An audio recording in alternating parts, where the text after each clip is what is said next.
بین الاقوامی سطح پر صومالیہ نے قطر کے ساتھ دفاعی معاہدے کے بعد سعودی عرب کے ساتھ بھی فوجی تعاون کے معاہدے پر دستخط کر دیے ہیں۔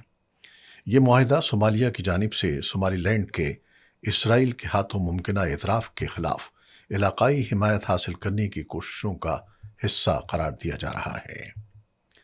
صومالی وزیر دفاع احمد معلم فیبکی اور سعودی وزیر دفاع شہزادہ خالد بن سلمان کے درمیان پیر کے روز ریاض میں مفاہمتی یادداشت پر دستخط ہوئے۔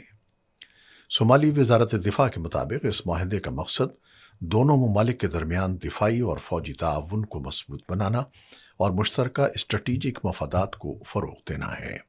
تاہم معاہدے کی مزید تفصیلات سامنے نہیں آ سکیں۔